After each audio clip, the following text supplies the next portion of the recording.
afternoon, everybody, and welcome to Press Box. This is John Carter, and I'm joined today by Sandy Rutledge and Dave Maru. And guys, thanks very much to the assistant directors, athletic directors, and assistant principals at the St. Clair High School and Marine City High School. Thanks for coming on the show. Thanks for having us. Thanks for having us. So, Dave, let's start with you.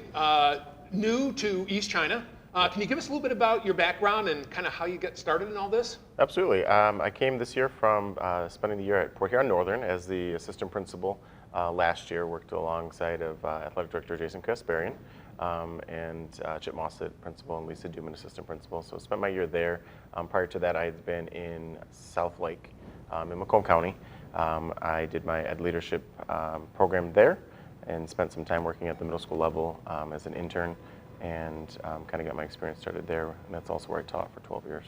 And Sandy, you took over as athletic director last spring, I know we're now full-time in the position. So what were some of the challenges you faced coming in that late in the year? Well, coming in, kind of spur of the moment.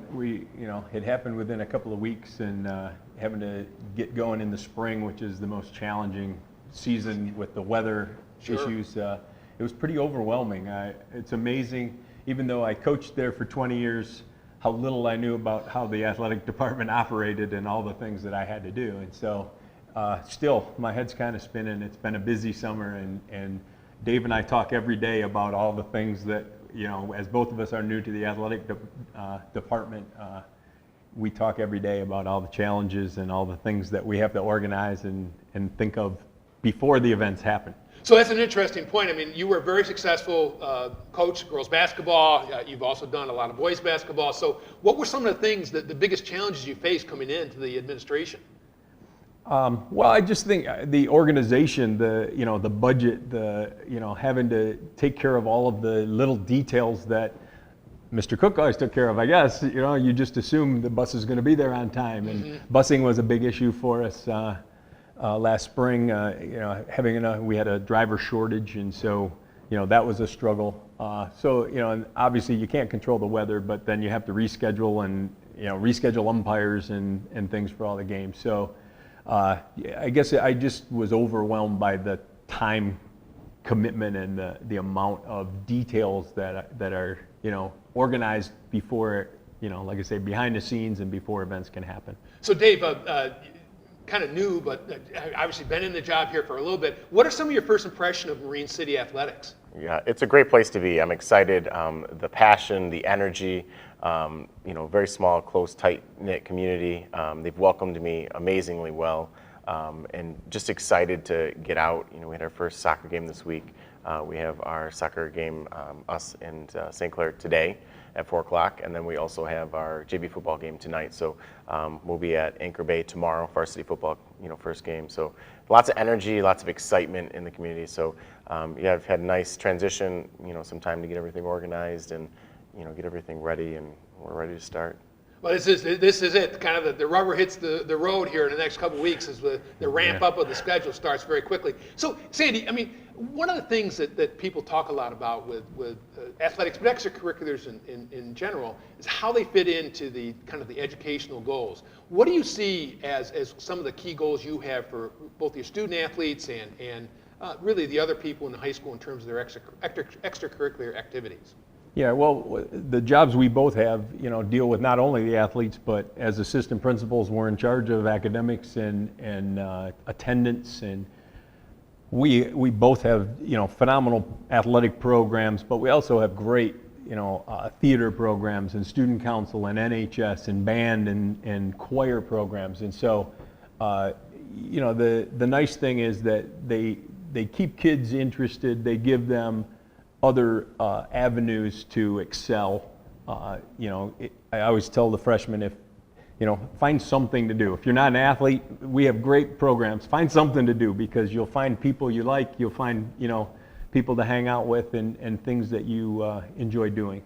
And don't go home and watch Oprah at 4 o'clock, right? You got to find something other than that. So, and Dave, I think you mentioned Marine City now certainly has, I remember last year, very high participation. That's got to say a lot about the kind of the quality of life in the school. Yeah, we had almost 70% of our, I believe, student body participating in at least one sport. in addition to that, like Sandy was saying, I mean, our theater programs, our band, all those other extracurricular clubs, really just giving the kids an opportunity to find their place. And it's difficult for some. It takes a little bit longer, but our Science Olympiad team, is something that's kind of been recently kind of surfacing as a front runner. I mean, they've been doing really well, and went to states, and so we're just trying to find an opportunity for everyone to find that place. Any program that we can, athletic or student activity. It's just empowering student leadership, empowering your athletes. I think it's important for them to understand you need a balance. Like Sandy was saying, attendance, grades, athletics. All three of those fit closely in the priorities. Again, education. And making sure your athletes understand that. And both of us, both schools. I mean, really, our athletes get it. They're very high academic achievers, and really take that very serious. So we look forward to kind of continuing to work together and keeping a lot of our expectations and things moving forward. And that's interesting. You mentioned balance. I would expect, though, Sandy, that there's also a balance as athletic director and assistant principal that you guys have to find as well. I mean, those sound to me like pretty much full-time jobs each. Yeah, well, I'm very happy and very lucky that we have a new assistant in the office. Jessica Becker was just hired recently and started in the office, and she's doing a phenomenal job.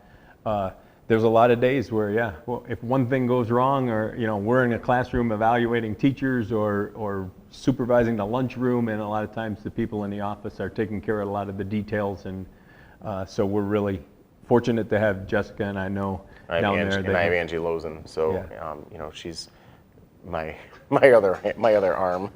So you mentioned you were a year as an assistant principal up at Port Huron Northern. Yes. What kind of preparation, what kind of lessons did you learn from that experience?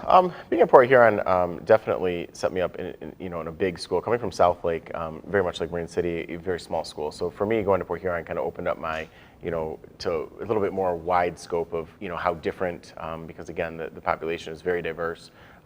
South Lake, it was diverse in nature as far as diversity, but not so much within the building. Mm-hmm. Going to Northern, that for me, helping everyone find their place, that was a huge thing for Northern, because you have Northern students, and then you have some of your city students both going and attending the same high school, and so finding that bridge and getting everyone to work together in teams. So for me, going to Northern helped me kind of see that. I came from UCS, graduated from Stevenson, so I get the big school field, because that was what I grew up being accustomed to, but I hadn't done it in 12 years. Mm-hmm. Being at middle school level, the competition wasn't nearly as serious. Going to varsity level sports and the competitiveness of that, that's kind of what really got me intrigued and continuing my role as an APAD.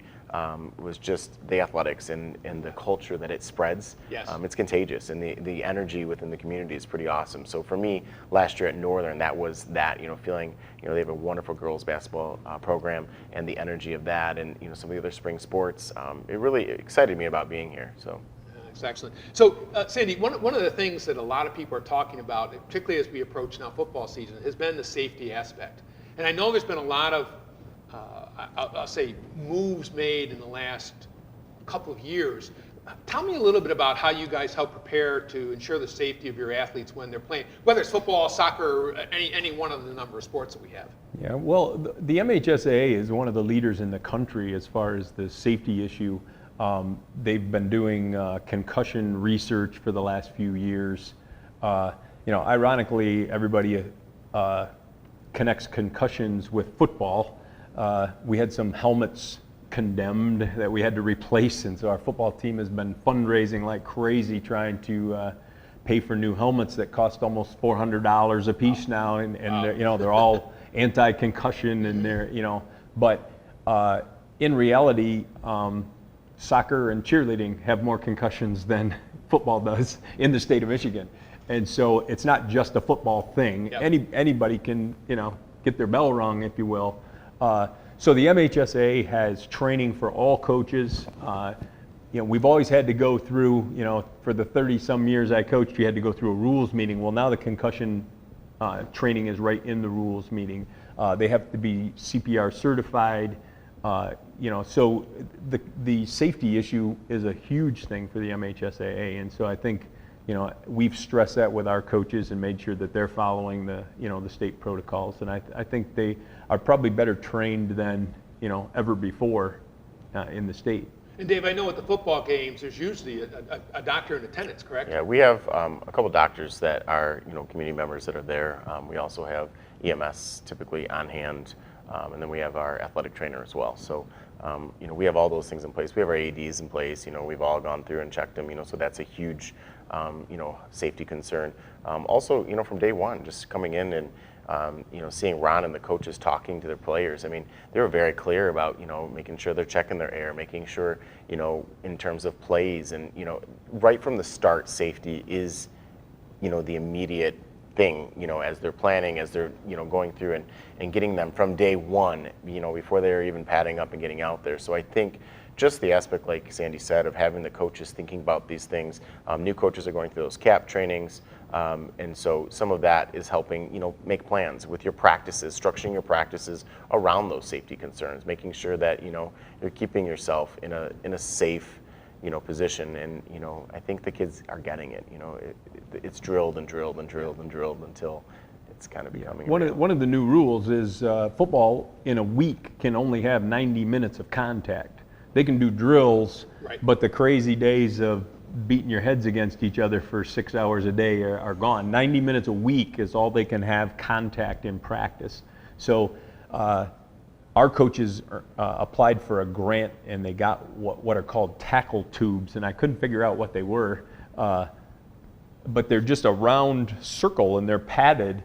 And so instead of going up and hitting the old sled like we did, back in the day, you go and you tackle, only you got to put your arm through that hole and you're just hitting a little, cushy pad. And so they're learning the proper technique of getting their head up and wrapping around somebody, but they're not abusing their shoulders and their head in practice, learning the proper technique. So it's kind of a neat way that, they are transitioning into much more safety, even in practice. Well, and I know that's kind of, in the NFL, they now are limited days in practice, contact practice, and I was reading something, even Ben Roethlisberger self-called a concussion last year that he said, 4 or 5 years ago, he probably wouldn't have done it. And you mentioned that, the athletes are more aware now too, I think, as well, and that's got to help as well. I think it does.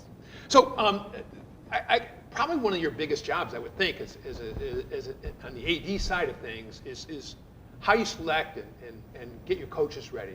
So, I mean, there's been some turnover this year in programs. Dave, what's kind of your philosophy and what do you look for in a coach? So I think for me, being a longtime educator, I worked with middle school and high school age kids now for 13 years. Again, I think the ultimate thing you have to keep in mind is they're working with young people. You're looking for mentors that not only know the game, because that's obviously a huge piece is the skill level of the coach, but the second thing you have to keep in mind during your selection process is the leadership, the mentoring that these adults are going to have on students for years to come, because the effect, positive or negative, that these coaches could have, you have to keep that in mind. And it's our responsibility to truly select someone that is not only going to have the skill, but also mentor and be an adult figurehead for these kids. And so I think the responsibility, we take it very seriously. And for me, I know it's truly finding that right balance between skill and leadership ability, to mentor our students. What about you, Sandy? Yeah, I think that's exactly right. We want somebody who's high energy, who's about the kids, and you have to. Athletics now are very demanding, and you have to have you have to start with a relationship with the players, and so that's a big thing. Is just the energy, showing that they're going to continue to learn, whatever their sport is. We can't possibly know everything about every sport and all the techniques and things and all the nuances of each sport, but you just look for someone who knows how to coach kids and knows how to deal with the kids and is sending the correct message for our athletic department, and so I've been fortunate this summer. I got to hire several people, and I'm excited about those. Excellent. So once the season begins, what's the role of the athletic director in that process then? What are you supposed to be doing with the coaches or not doing with the coaches at this point? Sandy? Well, my favorite saying is coach them up, right? That's, when I talk to them every night before the game, that's usually the last thing I say, shake their hand and say, coach them up and go up in the press box and watch. But I mean, once the event is happening organizationally, we've all taken care of all the details, then, you know, it's just to be there in case something happens. It's to be there to support them, and honestly, you know, just so the kids know we're there, and you know, we're interested in what they're doing, and just making sure everything goes, you know, the way we want. We can't always win, but we can be good sports, and we can play as hard as we can, and we can give our best effort every night, and that's kind of what our expectations are. It's interesting, speaking of good sports, and a lot of people, including myself, are watching the Little League World Series this week, and some of the great images that come out of that. But one of the, I guess, the question marks for me, Dave, is that, you know, Little League, everybody's got to play a certain amount. And yet you get to, say, varsity high school level, the balance between kind of participation and competition becomes a little bit more difficult. What's your thoughts on that? Yeah, it's difficult for the coaches, and you know, Sandy and I, this would be a topic that we often get across our desks, because again, you know, you're playing to win. The competition does get more intense as you get up to varsity athletics, and you know, the parents of every kid thinks their kid's, you know, the star athlete, and again, and you respect that, and you promote that, and you want parents building up their kid because that's their job. You know, that's our job as parents, and I do believe that, and I support parents for doing that. But you know, understanding that the coaches are out, you know, out there trying to win the game, and so you know, they make decisions, and all of them, you know, make sure that they're giving kids opportunities, and they do. But again, when it comes to, you know, deciding who's playing, you know, for a string, and who's in the game, and when it's time to pull, you know, it's not an easy decision, and it's not always, you know, something that the parent agrees or the athlete agrees with. And I think we have coaching staffs at both schools that are respected. They have the credibility, and you don't necessarily see that as much, you know, with the new coaches. It's tough. You have to prove yourself. But once you've done that, I think your credibility is there, and I think often the respect, you know, of the coaches. So it's truly being that coach that everyone respects, getting your athletes and your parents to understand, you know, your decisions that you're making might not always be easy, but that you're doing it for the best of the team, and trying to be competitive and trying to get them to those championship games. That's what it's about. Yeah. Kind of an offshoot of that is this whole question about multi-sport, and really see a lot of information. You know, college coaches want kids who have played multi-sports, yet at the same time, there's a lot of pressure that if you get a kid who's pretty good, you know, play travel baseball, you know, AAU basketball, whatever it might be. Sandy, you know, obviously in the smaller schools, Class B schools like St. Clair and Marine City, you really need to have kids play multiple sports in order to kind of survive. Yeah, that's something that I've tried to stress, you know, throughout my career. I was a basketball coach, but I loved kids who played volleyball, had great timing and jumping. I loved kids who played soccer. They had great footwork, you know, and so every sport adds something. I heard Ann Myers, only us old people would know who that is, but she said she played 12 sports in high school, including rugby with the boys. And Ann Myers was the first woman to, I think the only woman ever to get a tryout in the NBA. Christian McCaffrey playing for the Tennessee Titans, and he said he played 5 sports in high school. Now his dad was a professional football player. His mom was a soccer high level, played at Duke, was an All-American soccer player. But he said he ran track too, he played baseball, and he said he would never be the athlete that he is had he not played all those other sports. And he had committed in the 8th grade that he wanted to play college football, but he still played 4 more sports in high school other than football, because he knew it was important for his training. And he just said, I had a blast with my buddies. And he said he was so glad that he had that opportunity.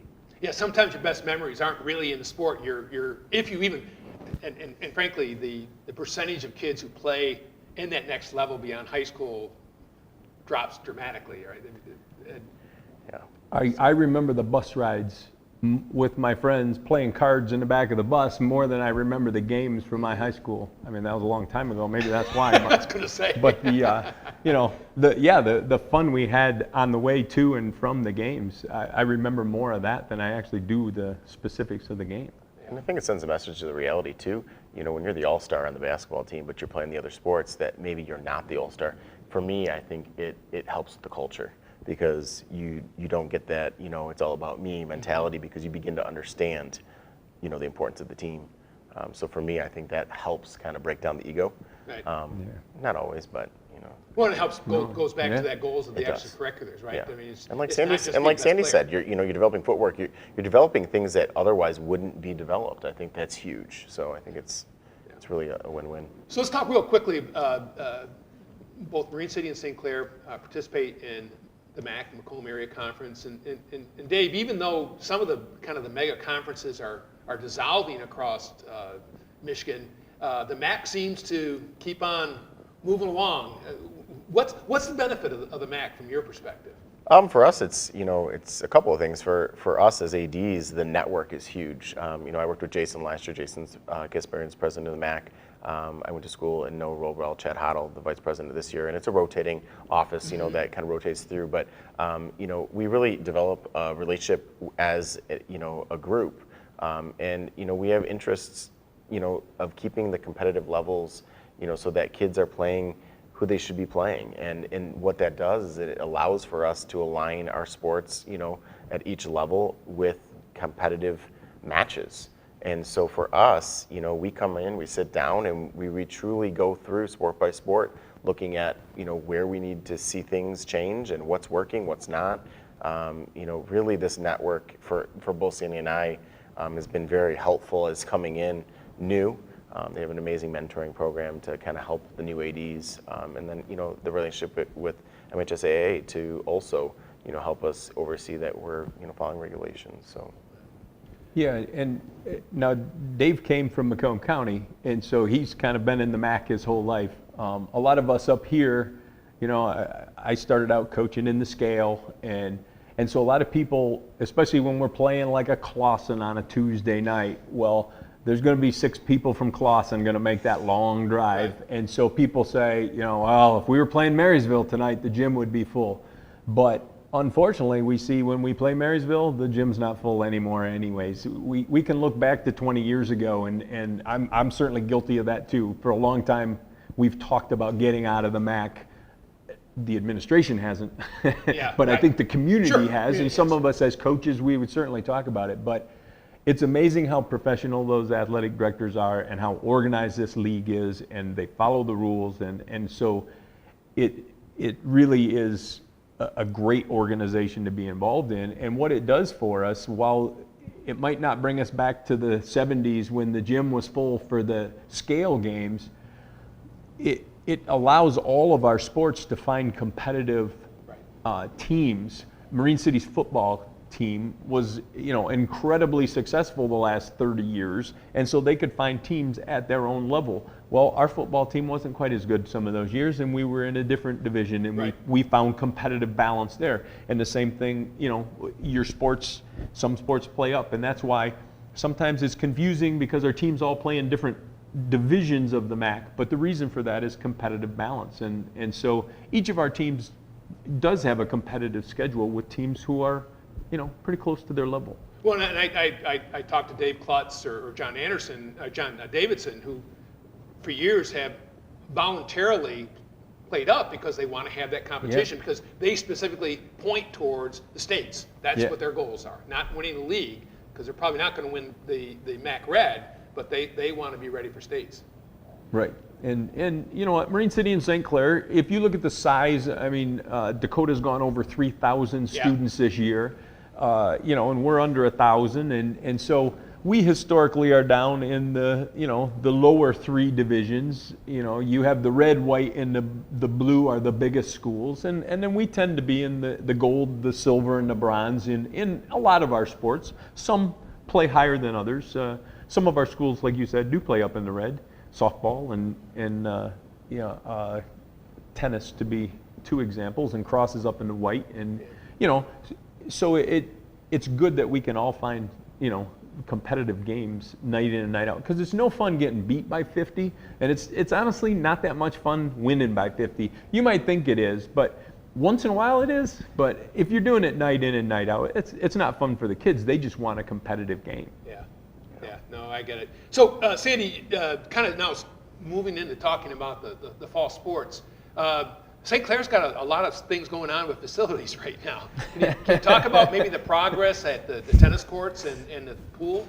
Yeah, well, Or as of right now, we had a flood over spring break. Power went out, and so the system needs power to keep things going. So the entire electrical system, which is underneath the pool, flooded and has been or is being replaced. And so they are telling us they're on schedule, and the pool will be open the first week of school. So first week of September. The tennis courts, we had community organizations come together and be incredibly generous and a lot of donations to build this awesome tennis court project. And it's taken all summer. They tore our courts out last spring, but then it's kind of down in a swale, and they had to make sure the old courts had shifted and cracked, and they wanted to make sure it was done right. Mm-hmm. So they put in drainage, and then they had to let it set and settle, and now they've laid some of the asphalt, and so we're getting close. We were hoping first week of September, but now we're looking at probably the end of September, and we still are scheduled to host a regional the second week of October on the tennis courts. So it's always good to have a deadline, right? There you go. We're hoping to play them at home. Excellent. So Dave, anything going on facility-wise in Marine City? No, we just had some work on some more practice fields and small things, nothing large scale like that. But we have been facilitating all of the St. Clair City and swim team events. So in one pool, now trying to get all of St. Clair and Marine City, along with the recs and everything else, in one pool has been interesting, but we've been getting through it pretty well. The Blue Water Swim Club has been a long time, yes.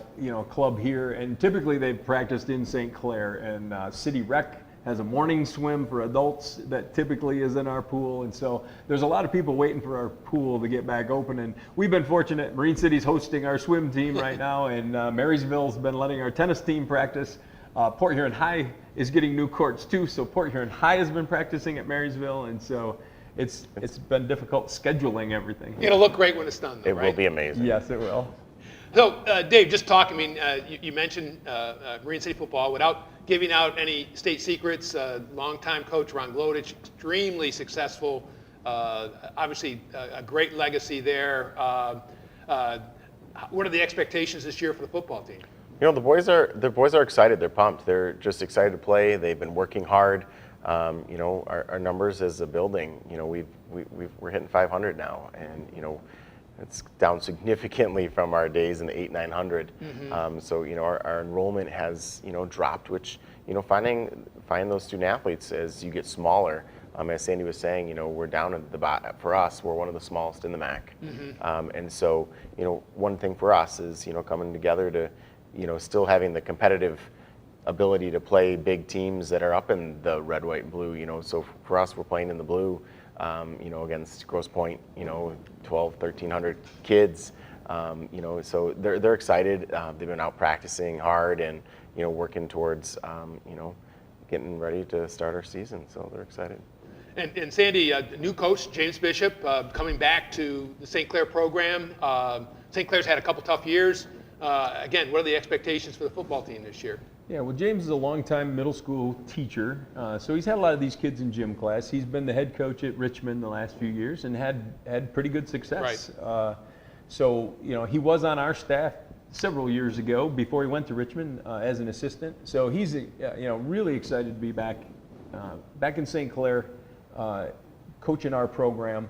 We have great skill kids. We have a lot of athletic kids.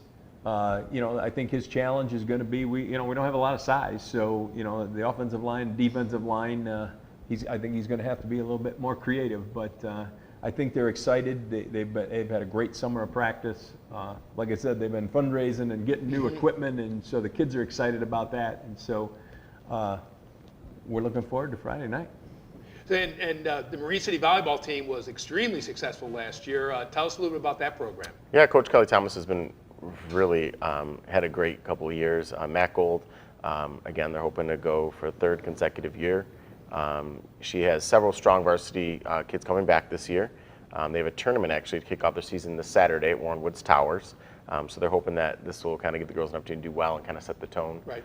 But I've been because they're right outside my office, I tend to kind of be hearing and seeing things. And, we have two of our alumni, Sydney and Taylor Frank, who are starting with the JV program and been working really closely with Kelly. And they've been doing a really great job. The girls are excited. They're working hard. I've been watching the drills, and it's been cool to watch the girls kind of evolving over these past few weeks. And St. Clair, Sandy, volleyball? Well, it's funny that we hired a new volleyball coach. Michelle Achatz is our varsity coach. She has been our JV coach. And over the last 20 years or so, since I've been in St. Clair, we just have not had any consistency in the volleyball program. And one of the examples I used was Kelly. I would say Kelly Thomas, but she just got married last week, and I don't know what her married name is. I still know it's Kelly Thomas. I don't know her married name. But Kelly's done a great job of building that program. She has. And so, that's kind of where we want to model our program after. So actually, for the first time, our three coaches were in different positions. Amanda Bondi's our JV coach. She was our 7th grade coach last year, and Tina Piperzak is staying as our freshman coach. So we went with a little bit of consistency, and Michelle is excited to be, first-time varsity coach. Right. And so, I think the kids feel that excitement, and so we're hoping just to continue to improve the program. We talked about swimming. I mean, St. Clair's had an extraordinarily strong swimming program, state qualifiers the last couple of years, a number of kids getting all-state recognition. I know they're going to be another strong team this year, correct? Yeah, the message I sent to them, they started out practicing right out here in the outdoor pool, and I went to the first practice before they'd ever got in the water, and I said, look, you guys don't go to the state meet because of where you swim. You go to the state meet because of how hard you swim, and just take it in stride and keep working hard. And I really think they're very talented, but they work incredibly hard. And our new coach, Mac Roberts, and Karen Westrick is back on our swim staff. She was on it for many years previously, and so I think they'll just kind of pick up where Marcus had left off last year, and we think that several of them, will go on and be successful. And if I might, Molly Likens this summer competed in the Deaf Olympics in Turkey. And just to give you an idea of these kids' expectations, I saw Molly for the first time on the first day of practice, and I asked her how she did, and she kind of went, I got a 4th and a 5th and a 13th. And I said, in the world? She was disappointed that she finished, in the top 10 in the world, in her events. And so that just tells you that they have very high expectations and they work very hard. And in Marine City? Yeah, Sarah Blackstone and Alicia White are continuing to coach our girls. They've been there for some years now. They did lose some key seniors, but they have 6 freshmen with a lot of talent, and they're already setting goals to break some of our records. So they have relays on Friday, and they look forward to having an opportunity to kind of see what they need to do to kind of keep adding to building that success. I've always said, and when we bring the coaches in my mind, 2 of the programs where the athletes have to work the hardest is swimming and cross country. And John Davidson, I know he retired, but he's staying on as varsity cross country coach, correct, Sandy? He is, yes. And so John and Jessica McDonald do a great job. The girls program has flourished the last couple of years. The numbers are higher than they've been in a long time. So we're excited to see both the boys and the girls competing at a state level. I think John, the expectations is just that he gets to the state meet and he finished in the top 10 in the state. And no pressure at all on John. As I talk to kids, I in the lunchroom every day, and I talk to them, and I always joke with them and have for years, and I say, well, good luck tonight. Remember, this is St. Clair. All we expect is championships.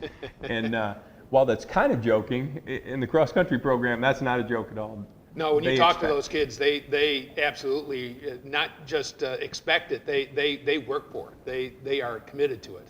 Well, the thing that struck me the first year they won the state championship is we had a big assembly, and John said, this was right at the end of the season, he said, since school got out last year, these guys have run 1,200 miles. And I thought, when you hear it in totality, it's amazing. You see them running around town every day, and Every you don't day, think about yes. it. But 1,200 miles, and a lot of days they run in the morning before school, and then they run in the afternoon after school, and they train incredibly hard, and that's why they're successful. Now, who has the cross-country program in Marine City? So Angie Rossi Okay. is our building secretary. She does our girls cross, and she works very well alongside with Amy McNabb, who does our boys. The boys, again, we only have 2 returning varsity runners, a lot of new eager freshmen. So they're really looking at rejuvenating the program this year with the boys. With our girls, we just are coming off a regional championship. We lost 4 out of our top 6. So we're looking to rebuild. With no seniors, obviously, this is going to give our underclassmen an opportunity to kind of step up and shine. But both coaches are really working hard. They have their glow run tonight, 9 o'clock. They're going to be out running through downtown Marine City, glowing in the dark. So they're excited. They've had a lot of great practice runs. We have an invitational at East China Park this weekend. A lot of local schools are coming to compete. So. Excellent. Now, I know the soccer teams are playing each other this afternoon, so talk a little bit about that, Dave. So Greg's been coaching a couple years for us. Team's been working really hard. They're excited for the fall season. Again, we have some new talent, so we're building a program. Greg's working really hard to work with the boys and just kind of get them go out there, have a good time, and compete. So they're just starting. They had 1 game this week, and this will be their 2nd game tonight. And Sandy, the Saints had a pretty good year last year, but Ben Algarabali has graduated and all-state, kind of big shoes to fill there, big soccer cleats to fill. Yeah, well, we have a new coach. Kevin Smiley was our girls JV coach in the spring. Had coached travel at a pretty high level, and so we're excited to have him in our program. And so when the boys opened up, he took that job as well. And so, he's got them playing hard, but similar to what Dave was talking about, we have a lot of freshmen. We have younger players, so it's going to be a little bit of a struggle. Sounds like they look pretty good in the scrimmage against Richmond, and then the next night, against New Haven, it didn't go our way. So that's kind of the essence of being freshmen, right? Yeah, exactly. And it sounds like soccer's kind of an unusual game in the fact that we got beat 3-0, but he said it didn't really go that way. We kind of were out battling them. It's just the ball didn't go in the net. Exactly. Yep. And so they're still pretty optimistic, and I think he'll do a great job with the team, and I think they'll be okay. And then finally, the tennis programs. It mentioned Dave Klutz he brings back a pretty strong team again. Yeah, it's same cross country. Dave and John have worked together for years, but they have a competitive rivalry about how many years in a row they've gone to the state meet. And in order to get there, you have to be first or second in your regional. And so they're both, I believe, in the 20-year range. I think girls tennis is 26 years. But cross country, I think John's at 18 or 19, something like that. So it's pretty amazing. But and Dave, I know, would say the same thing. He part of his success is his longtime assistant Dan Johnson, who does a great job with our JV teams. And so the two of them just do a great job. And unfortunately, we've been the road warriors the last couple of years, Right. because even before they tore out our courts, they weren't playable. Right. So our teams haven't been able to play home matches in a year or so. So they're excited to get a court to practice on and a court to play on. But I think a lot of our boys are going to be very successful. I went up to the Robinson tournament, and I'm not a tennis guy. That was kind of a new thing for me. But as I looked around, there was somebody, a student or an adult from St. Clair on every court on the championship day. Even into the open, the highest levels. Annie Moore was playing Right. in one, and so it was kind of fun to just see not only our kids being successful, but continuing on to play into adulthood. And the tennis program in Marine Yeah, City? Joe Daly is our tennis coach.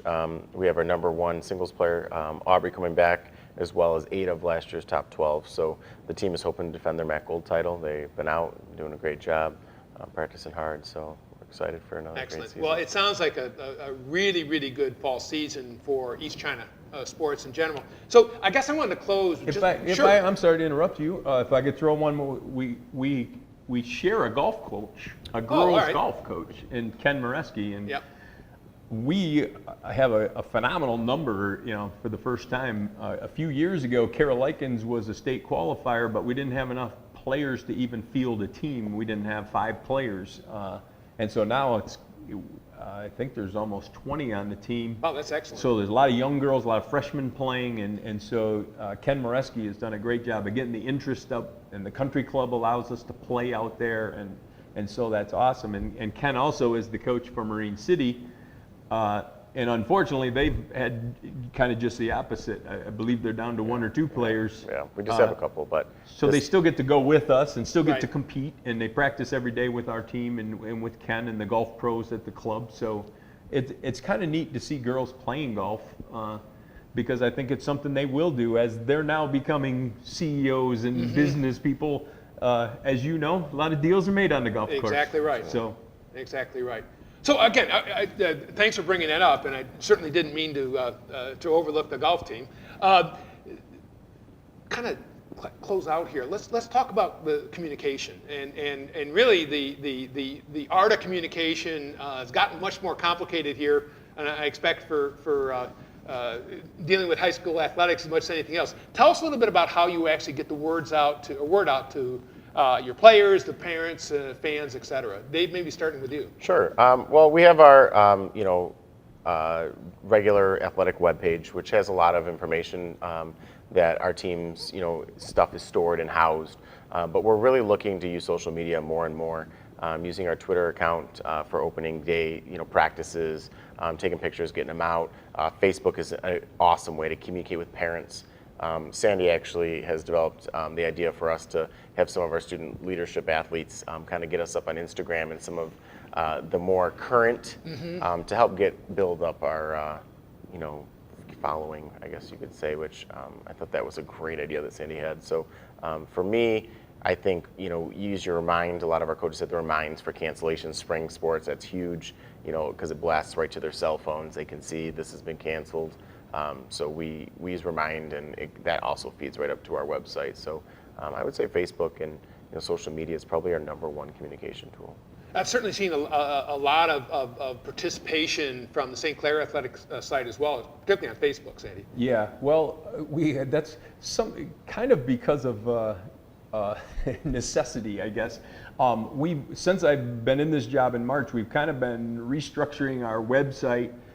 So we're just getting, I think, where we want to, where parents can get all their information from our website. The East China website is launching a new website as well.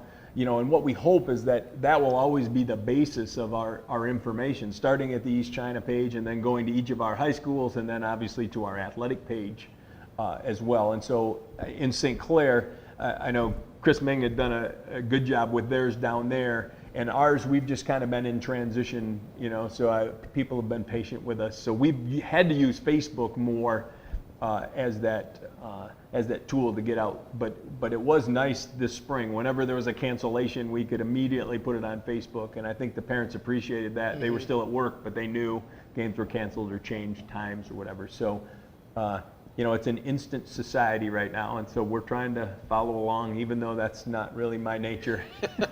But I'm learning fast. Smart move using the 15, 16-year-olds to figure Yes. out social media. Yes, they help me all the time. They are the savants on that sort of thing. Well, listen, guys, I really do appreciate you coming on. Obviously, we're looking forward to the starts of the seasons. The football games will be on Cable Channel 6. Soccer games. We'll try to do the St. Clair Marine City swim meet as well. And really, thanks again for coming in this afternoon and sitting down with us. And we look forward to seeing a lot of the athletes at our program here over the course of the next couple of months. Again, thank you. All right. Thank you for having us. All right, that's it for this afternoon, everybody. This is John Carter along with Sandy Rutledge and Dave Maru saying goodbye from Press Box, and we'll see you again next week.